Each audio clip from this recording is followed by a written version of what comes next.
We're going to start, I believe this is our second forum for the Center for Geospatial Analytics for this academic year. So I'm Aaron Hipp. I live down the hall here. It gives me a great pleasure to introduce my colleague, Jelena Vukomanovic. I was actually on the committee that helped hire Jelena. So You've shown great taste for a long time. That's right. It is all about my taste. So it's nice to see this come full circle. So a few things about Jelena. Her PhD is in Arid Lands Resources Sciences from the University of Arizona. And then her postdoc is from University of Colorado Boulder in Arctic and Alpine research. And then her talk today is going to be about Johns Island, South Carolina. So I told her she's got most of the biomes covered at this point. And so come tenure, I expect another 3 biomes. What's left, yeah. to your research here. For those who don't know, Jelena is a big part of our women in STEM and equity in STEM work within the college, certainly, but also across the university and within geospatial analytics, really across the nation. So yeah, it's been great working with Jelena. The last piece of information on her, she signs her emails to me, probably all of you, JV, and that was my grandfather's name. So every time I get an email from you, it gives me a nice memory and smile. That's nice. Thank you, Aaron.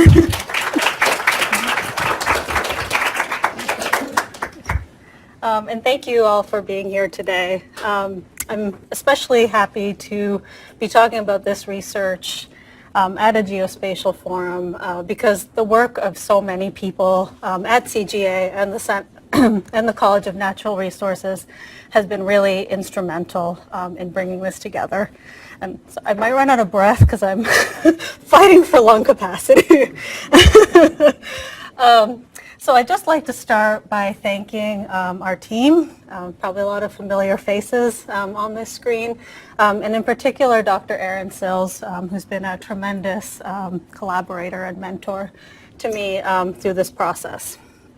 So I'm really happy to see that there's lots of people in the audience who spend a lot of their time thinking about modeling and geospatial analytics, but that we also have people here who spend a lot of their time thinking about how to talk to people and engage stakeholders. So that's fantastic. So let's just jump right in. And here, participatory is not just a term, it's a promise. So I will ask you, what is a model?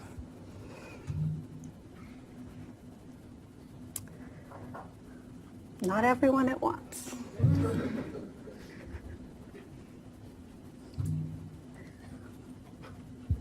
Yeah.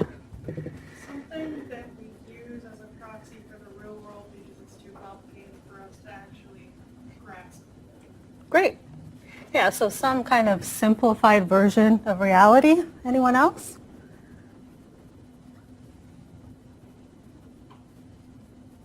These might make good comps questions. I don't know. So yeah, it's a simplified conceptualization of reality. People do use the term model to describe all kinds of things, including mental mapping. I'll be using them more to describe the simplified conceptualization of more physical entities. All right, so why do we engage with models? Why do so many of us here spend so much of our day building and using models? They help us make better decisions. Okay. How do they do that?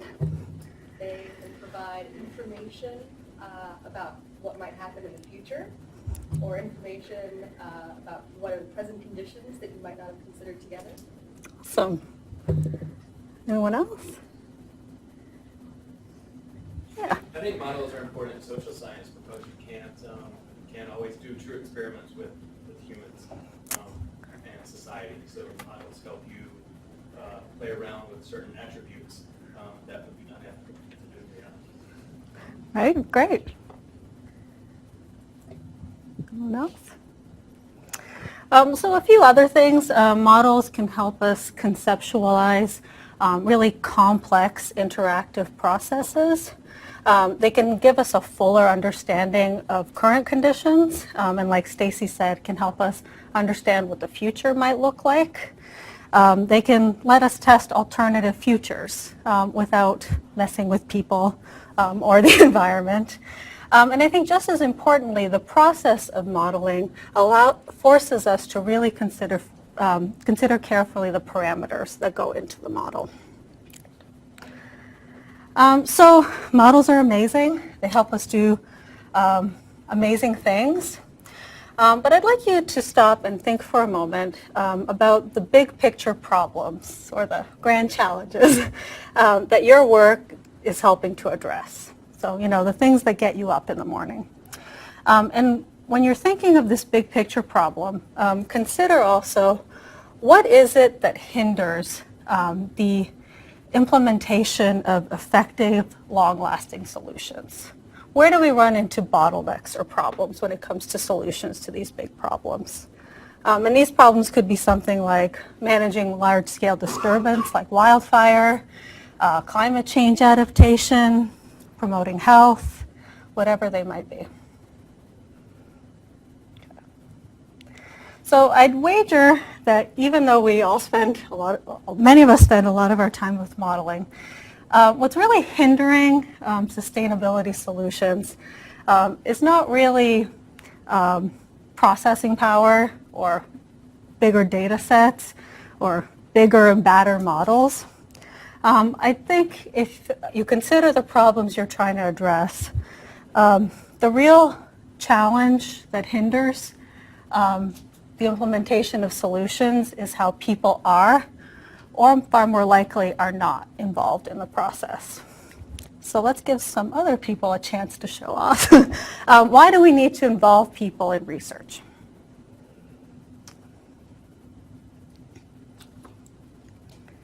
Yeah. You have diverse backgrounds and opinions. Great, yeah. You get to learn more than what you already know. Yeah. Anyone else? We can learn how people feel like it's important, how this is affecting them, so they can Okay.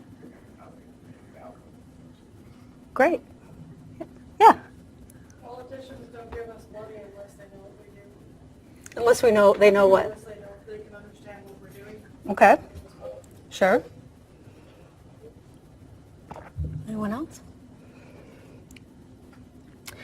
Oftentimes we need to talk to people just to even understand the problem we're trying to address. We need to understand people's values and preferences to come up with different alternatives, so that when it comes to decision making, we're evaluating things that make sense. And then we need them to tell us about the acceptability of different trade-offs. And finally, if people aren't involved, it's much less likely that there'll be buy-in when it comes to management. So participatory research, as I'm going to discuss it here, really moves beyond extractive uses. So it's beyond, collecting knowledge, values, and preferences from people, and then passing that information on to experts. A participatory research framework really hinges on involving people in formulating research questions and being involved in developing the methods, and ultimately having a say in how those results are used in decision making. So that's what we're aspiring to. And there's a growing body of work that shows that research and management that uses participatory methods has improved buy-in and produces actionable results. So that being said, it can't just be buzzwords. It can't be something in the last paragraph of your discussion. Participatory research really is predicated on genuine cooperation, engagement, and multi-way learning of everyone involved. And this is starting to resonate. We've seen over the last 20 years that there's been a rapid increase in participatory research, and more people are recognizing the importance of involving stakeholders. But what we've seen is very little increase in participatory modeling or the use of geospatial tools. So before we delve deeper into the benefits of participatory modeling, I'd like to tell you a little bit more about a place and a project that's become very special to me that I think will help ground our discussion beyond the theoretical. But do keep these two things in mind as we're talking, the power of models and the importance of involving stakeholders in the research process. Okay.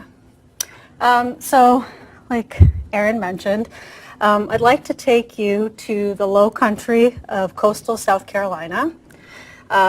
Just south of the historic city of Charleston, we find Johns Island. Johns Island is the fourth largest island on the eastern seaboard and traditionally supported food and timber production. It's a beautiful place that's surrounded by barrier islands, maritime forests, and expansive wetlands and marshes. And it's also home to some iconic landscapes and forms, like these moss-covered live oaks that form these beautiful oak alley canopy roads. And Johns Island has a very rich civil rights history. So it was one of the places where citizenship schools were pioneered. And in the picture you see there, that van was used to transport people to citizenship schools to improve literacy and then allow them to be able to register to vote. And that panel is currently in the, I guess it's not that new, pretty new African American History Museum. And the man you see up front is Esau Jenkins, and we've been very fortunate that his son and grandson have been two of our most involved stakeholders throughout this process. So like so many of our coastal areas, Johns Island is undergoing rapid change. There's very rapid population growth and residential development, and Charleston County adds about 48 new people every day. It's also called the Low Country for a reason. So the highest point on Johns Island is 6 meters in elevation. So sea level rise is of great concern. And you can, hopefully you can see, so this crescent here is Johns Island. We don't see quite as much land loss as we see in some of these southern barrier islands, but what we do see is that many of our wetlands are becoming open water. And this problem is compounded because all of that residential development also leads to draining and filling of wetlands, which has a major impact on regulatory services and the coastal food web. And finally, tourism is a major economic driver in Charleston County. And it seems that a very specific image is what draws people, these kind of antebellum plantation-style homes, and a very specific history of the region. And why that matters is that it influences what gets listed and protected and what gets bulldozed for new development. So we had the great fortune to connect with 2 local nonprofit organizations that have worked for a long time on Johns Island and have deep roots in the community. The Low Country Land Trust and the Center for Heiress Property Preservation. And they in turn connected us with community leaders like the Jenkins family and other citizens groups of long-term residents. And these residents feel desperately left out of the decision-making process on their island and really helpless in the face of change that's happening. And so what they wanted from us, I'd say, was really 2 things. Information, especially data products and visuals, and legitimacy. So they wanted the credentials and the science that being affiliated with a university brings as they continue their fight. So after say about 8 months of conversations and multiple field visits, we had our first workshop on Johns Island. We knew that we had to start by learning what was important on Johns Island to long-term residents and why. So in our first workshop, we mapped the cultural and natural resources as identified by residents. But we knew if we wanted to address their concerns about change and risk about the future, we'd have to look to the future. And so we had to turn to models. We used the futures model, which I know a great many of you are very familiar with. But for those who aren't, futures is a stochastic process-based models that essentially tells us where development might occur in the future. And we spent a great deal of time with our stakeholders talking about the model in general and going over some of the inputs that go into it. So population projections, past development, environmental and infrastructure constraints to development. And we also discussed how we had observed the model to perform in their region. So we'd observed that development was more likely near roads and coastal areas, and that agricultural areas tended to be developed first. And this was an important step because it created a lot of legitimacy for the model and our process, since it mirrored what they were seeing themselves. So to start, we showed our stakeholders a 50-year simulation of development. We knew this was just a starting point, so the inputs into the model were fairly coarse. And what the black that you can see popping up is projected new development. And as you can see, it tends to follow the existing roads quite closely.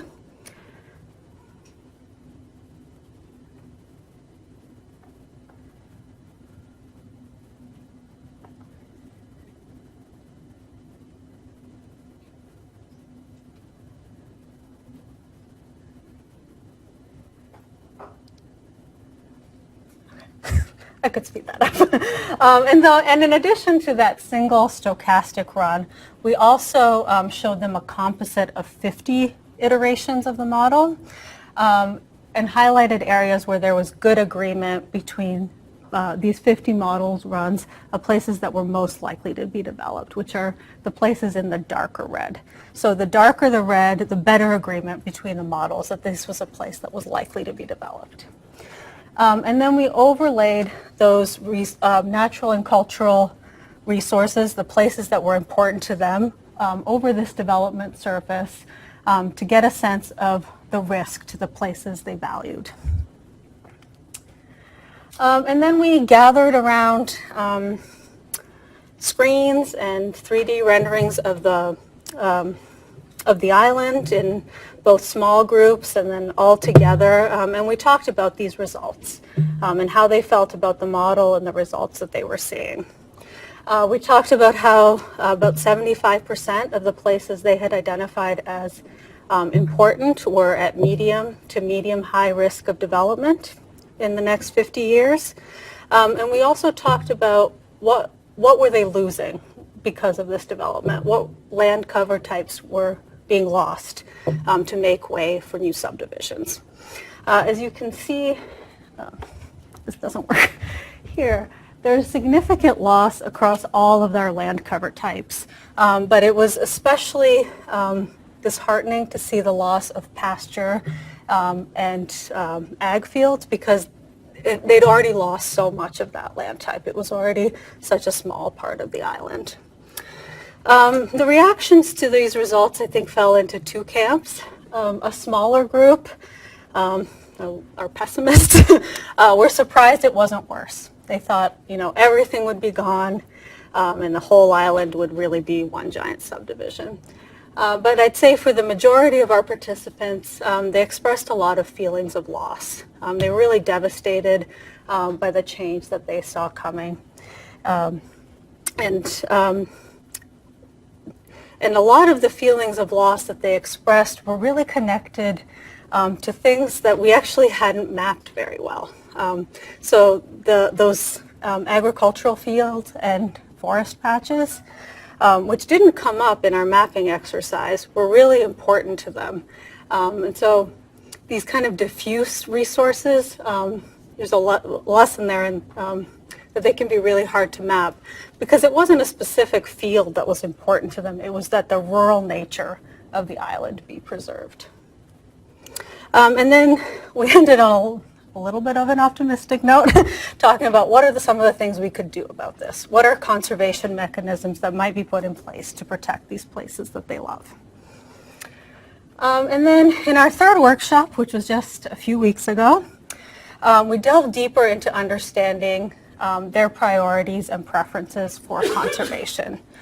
This was driven in large part to the needs of our community partners and how they can best use their resources to protect places on Johns Island. So they were really interested in learning about people's preferences for permanent versus temporary mechanisms, so that time or duration constraint, as well as whether people had a priority for preserving natural landscapes or working landscapes. So a permanent mechanism might be something like a purchase or a conservation easement, whereas a temporary mechanism would be something like a contract or a management agreement for a set duration of time. Natural landscapes we defined as something whose places whose primary purpose is to protect or promote ecosystem function. So something like wetlands, and working landscapes were agriculture and working forests. I'd say the highlight of the third workshop was a mapping exercise where we had our stakeholders develop a management plan with a finite set of resources. So they had 10 credits, and they could use them to buy whatever combination of conservation mechanisms they wanted. And of course, we were very interested to know where, the spatial distribution of these preferences. So here are two examples. In our first example over here, this person selected 5 temporary mechanisms, all on working lands, which we knew from our second workshop were very important.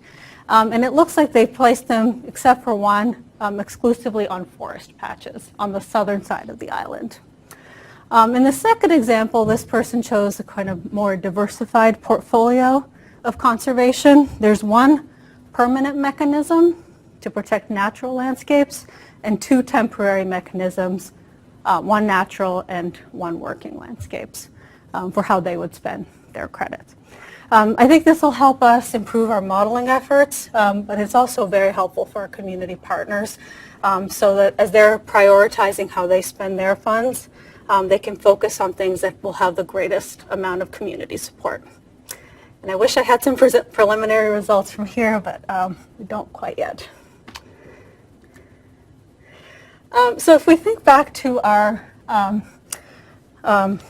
2 elements, the importance of involving people in research and decision making, and the power of geospatial models and tools to understand and conceptualize dynamic interactive processes, we can start to think about some generalizable lessons of the benefits of geospatial participatory modeling.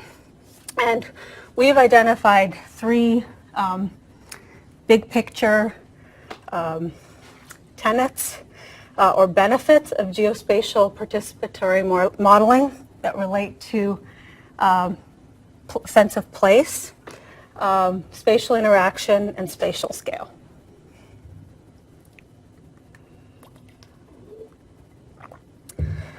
So I'm sure this will sound familiar.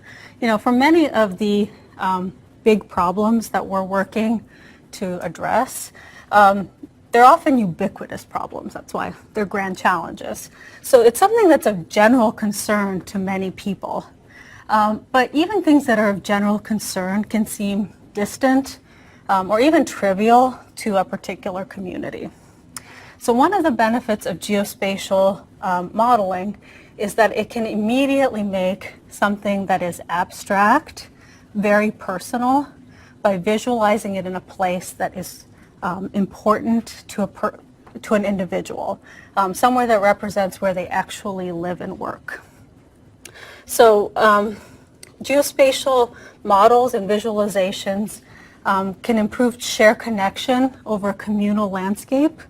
And when that landscape is personally valuable to someone, it can help advance information transfer, social learning, and idea exchange.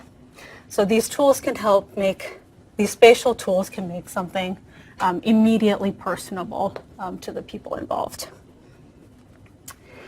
So I've already mentioned some of these feelings of loss people expressed when they saw the development models. I think probably the most salient example that we experienced during our work on Johns Island actually happened when we showed the sea level rise projections, which were actually a little bit of an afterthought, but proved very important. So, you know, sea level rise in a coastal area is something that is of general concern. It's something that our stakeholders were aware of, but it was also something that was maybe in the future, it was a little bit distant. But when we gathered, you know, especially around these 3D renderings of the drawing, close up, and individual stakeholders were able to see their homes, places where they live and work underwater, it immediately became very personal.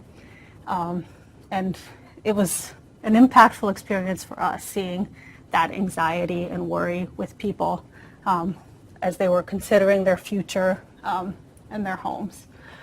So, you know, it was a very clear way that making something spatial makes it personal.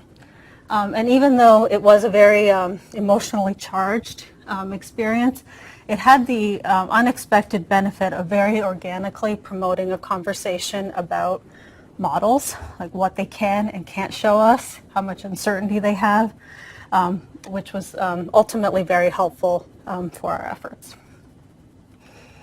I think we all had a little bit of this experience last week, this phenomenon of the spatial making something personal with Hurricane Florence.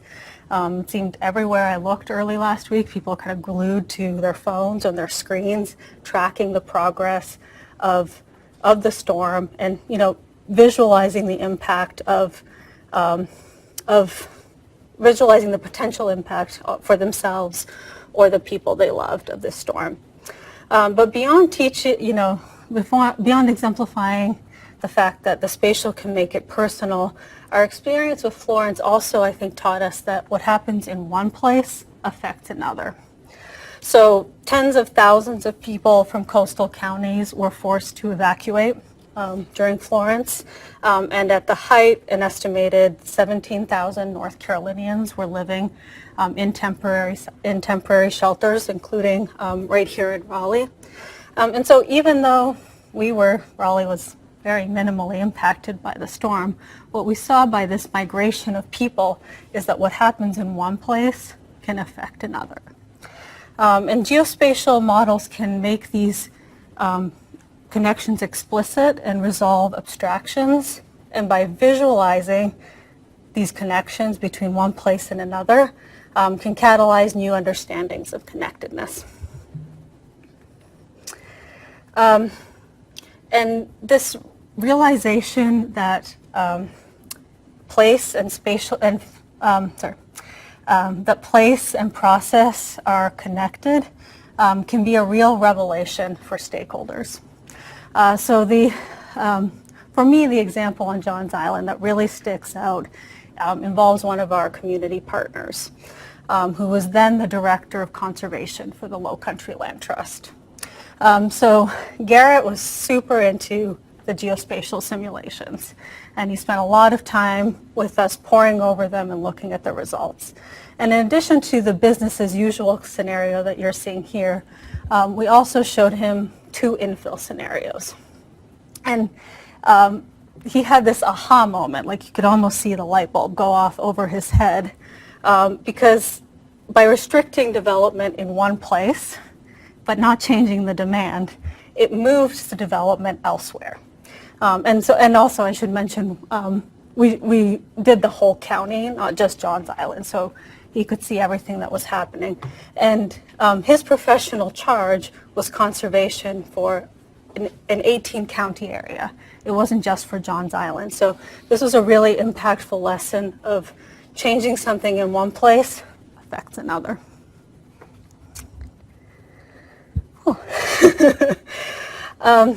And Garrett's experience also speaks to the need to clarify the spatial scales of drivers, data, and decision making. So the only way we can really understand the connections between communities and the environment is by having a fuller understanding. Are you looking at the? By having a fuller understanding of the spatial scales of these 3Ds, the 3Ds of spatial scale. And geospatial models can help us do all three of these things. So they can demystify the location and scale of drivers. So drivers are these influences that underpin processes. They can illuminate what data it is we need to build our models. And it can clarify who needs to be at the table when we start talking about management alternatives and decision making.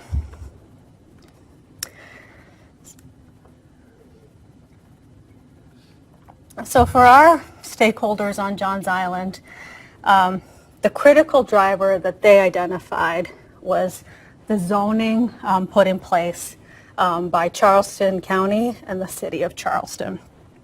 So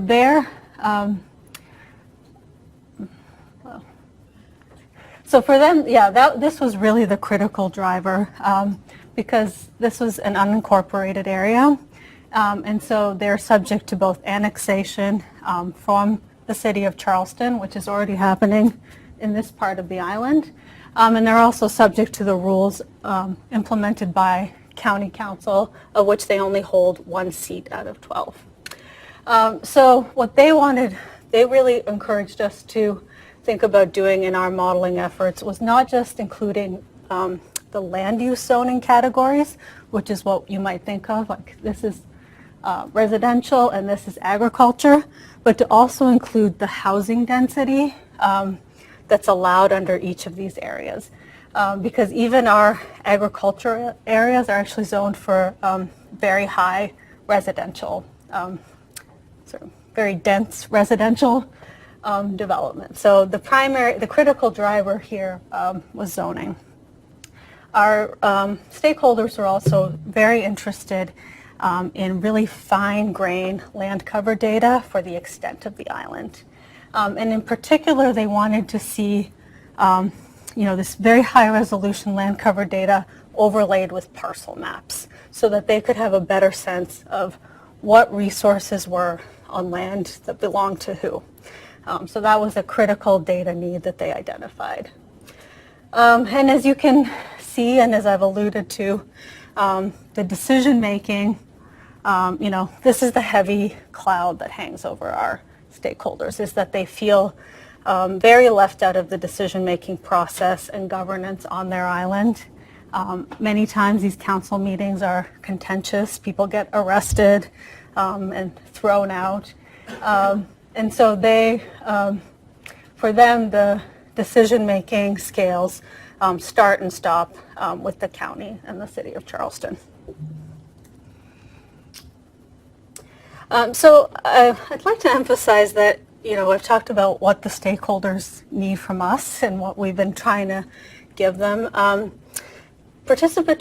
benefits of participatory research are really a two-way street. And they do provide this amazing opportunity for the co-production of knowledge, where yes, we are trying our best to make things that are useful to stakeholders, but these efforts are also pushing the frontiers of modeling, and they're really improving our research efforts. So, 4 of the ways that we are, and again, this is an iterative, adaptive, collaborative process. So we're going to keep going back and learning what is working, what isn't working. 4 of the ways that we're hoping to improve our models as next steps. I've mentioned 2 already. We're going to try to incorporate residential density rather than zoning. when we talk about change and make use of higher resolution inputs. So our initial model runs used 30-meter NLCD data. Something like the 1-meter NAPE is probably more appropriate for the extent of, at least for the county. And they'd also like to see more island-specific population projections rather than county population projections. The roads are a major driver of development. As you saw, most of the new projected development is right along the roads. So a new proposed expressway, I think, is a very logical inclusion into our modeling efforts to see what that means for increased development.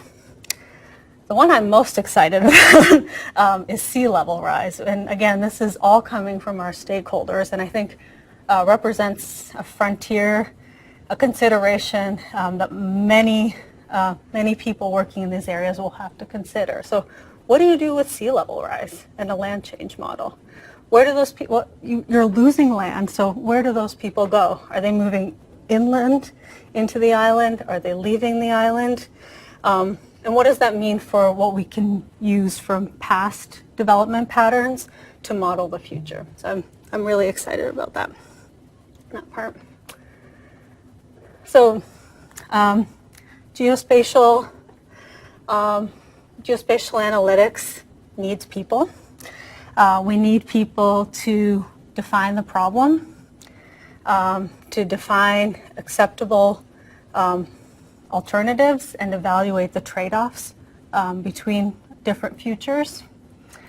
And then I'd say participatory research also needs to involve geospatial models. We need geospatial models to frame problems and to conceptualize and visualize these complex, cross-scale interactive processes.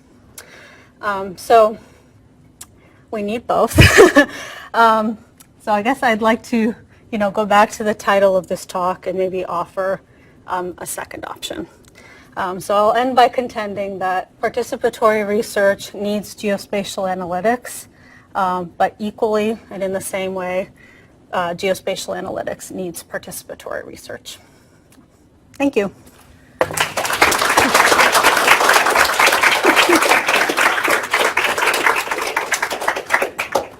Thanks, Jelena. So now it's our time to participate more. Yay! And ask any questions or follow-up to Jelena. We've got time for several questions.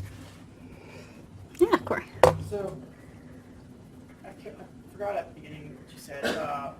For the stakeholder meetings, what were they again?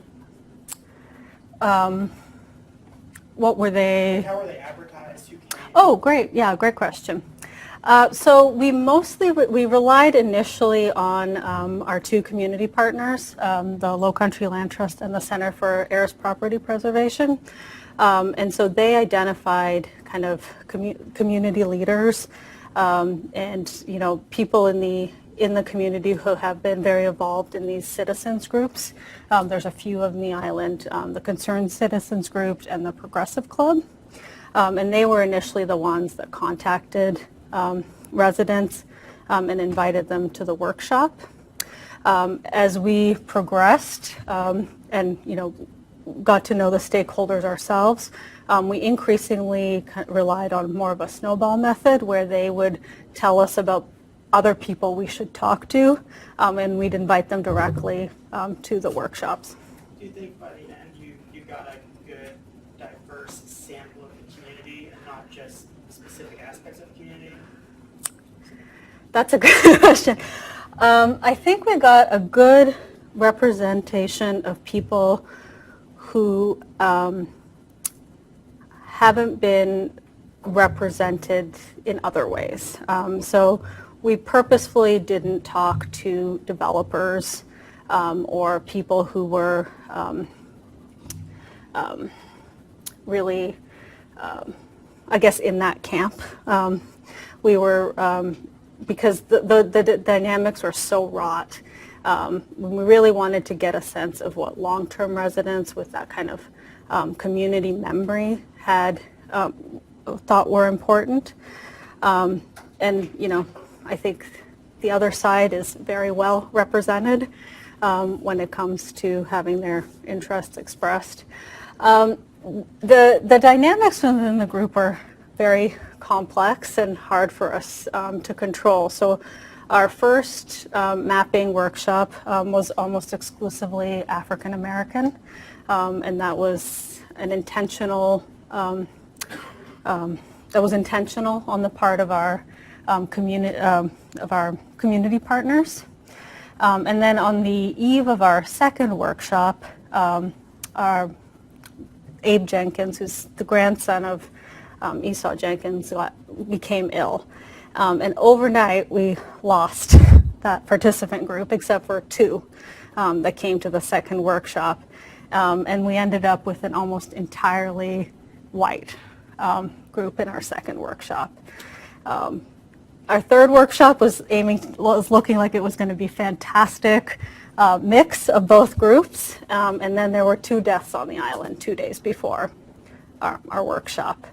And so key people weren't able to attend, and there was a 3-car pileup 15 minutes before it started on these like 2-lane roads. So the other half of our stakeholders showed up, an hour late. So it's you have to get really comfortable with being adaptable to changing conditions, or fake being comfortable with changing conditions.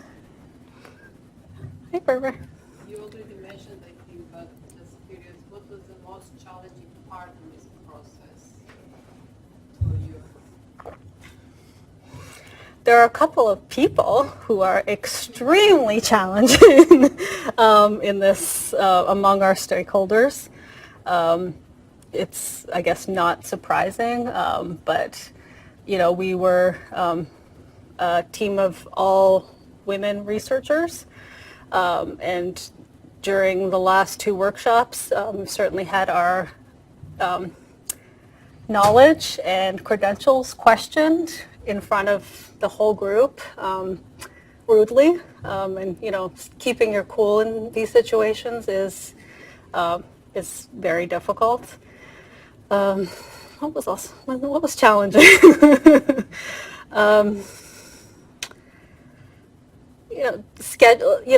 Being far from John's Island makes things challenging. We are relying on other people to tell us, this is a good time, this is a bad time to come, this is what's happening, and people leave out critical information. I don't know. I think also somewhat challenging was trying to gauge, because the group was varied in age, the technological aspects of how tech savvy should we get, or so we tried to anticipate that and provide different modes of mapping, paper maps, so that was like a little bit of a challenge initially. That's a great point. Yeah, we underestimated, especially at first. These are people who have, for the most part, lived on this island their whole lives. They were very invested. They were very interested, but they weren't able to situate themselves or the places they're cared about on a top-down looking map.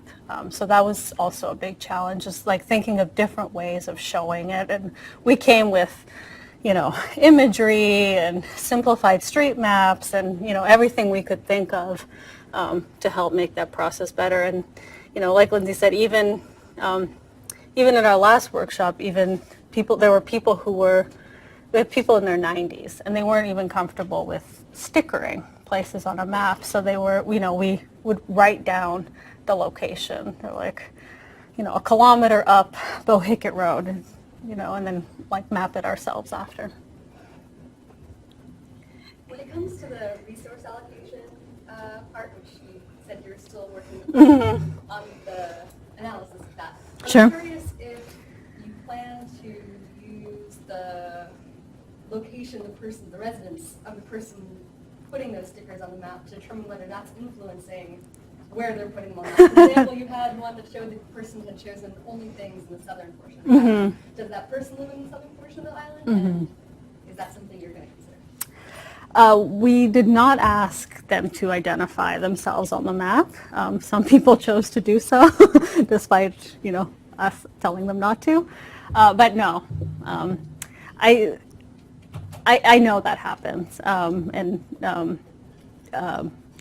I guess the thought was with having a portfolio of conservation mechanisms that, yes, they probably would pick their farm, but maybe, but that's also valuable to know, that this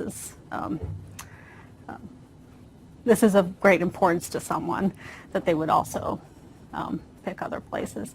Yeah, and the other component is, I think we had two or three really large farm owners that have been coming to these meetings, and they really they haven't been super interested in putting these mechanisms on their properties. They're doing fine, and so they haven't been interested in having easements or other contracts put on their property.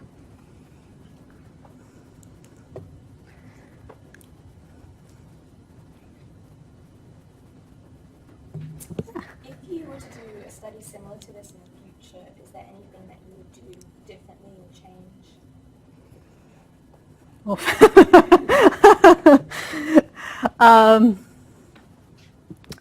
That's a great question. I would say I would definitely do it again. I think despite the difficulties, it's very worthwhile.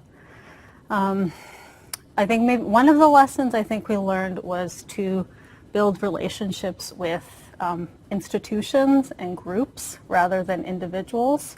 What's been very difficult for the last 6 months or so is that two of our key collaborators voluntarily and involuntarily have been pushed aside.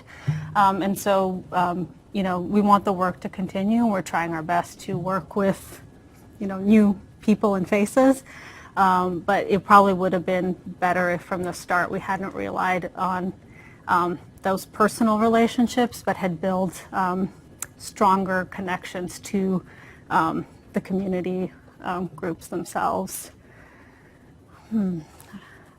I'll think of more things. I like that. Yeah, it's a great question. Great question.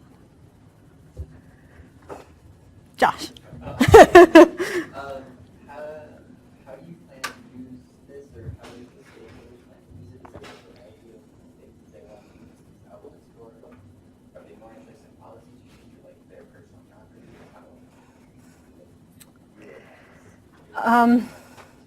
They're mostly interested in using it as, arming themselves with the science when they go to council, to both county council and city of Charleston to make their case.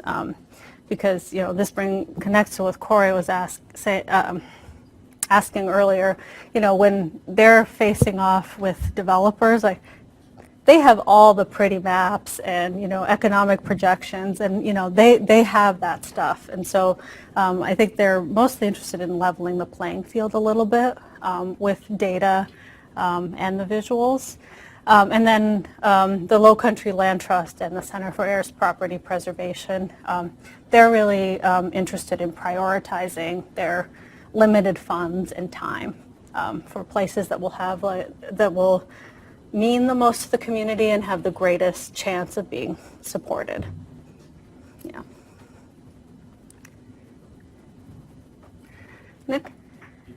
Oh, okay. I have a somewhat related question, just to build off of this. You've got, it's really interesting work, and there's a lot of opportunity here, and so I'm curious for you as a researcher and scientist, how you balance the knowledge gained and communicating the knowledge of this process and the model and improving the model, as well as what the outcomes of interest are for the variety of stakeholders. So that's at least 3 or 4 different kind of trajectory areas for research or knowledge. And so I'm curious how somewhat how you're personally balancing that, but how like geospatial analytics, especially participatory research, like how you balance the process, the modeling, and the like outcomes with people and in geosciences. How do you balance all of that? Are you suggesting pre-tenure faculty should maybe think twice before doing participatory research? Yeah, no, it's a great question. In all honesty, I'd say at the start it was driven by the needs as expressed by the community and the partners, and I think I've been catching up a little bit with the research questions. They're there, and I think we're super excited about them. We're going to be looking at the places that they mapped as important natural and cultural resources and comparing them to planned and current protected status. Are the powers that be planning to protect the things that are valuable to the people who are impacted? And then those changes to the modeling themselves, I think are going to be a really interesting comparison between how we're doing things and when we make this change, how does it compare in terms of outputs? And then these kind of three big lessons themselves, the three tenets, are in review right now. So that's been, things that have been percolating in my head since I was a PhD student, now have foundation by being able to, ground them in a real experience with this community. Yeah. And, there'll be more because we have a brilliant postdoc starting soon.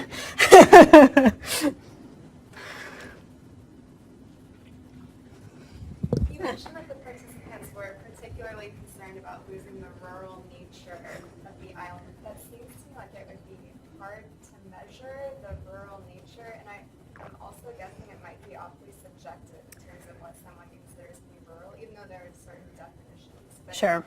in this case, did you have a sense of at what point they would consider a certain amount of land use change to transition the island from no longer being rural, or some way of quantifying it? That's a great question. I think for some of them that point has already passed. So these, the groups we've been working with have, for the most part, been there for several generations, or at least that participant's lifetime. So the change we've seen has been in the last 10 to 15 years. So they've personally experienced it. But I think you're absolutely right. What that means will vary by person. So there's a huge equestrian culture there, and it's an important part of the identity of many people. And so some of the development has been new horse trails and like a fancy equine center. It's still development, but it's one that's more compatible with what they see as their rural nature, the rural nature of their island. For others, it's seeing expansive wetlands. The development doesn't really change the wetlands you can see. I mean, there will be other changes. So yeah, I mean that's a great place to go in terms of research. Like, what does that rural mean to you? Yeah, that's a great point. Let's give Jelena another.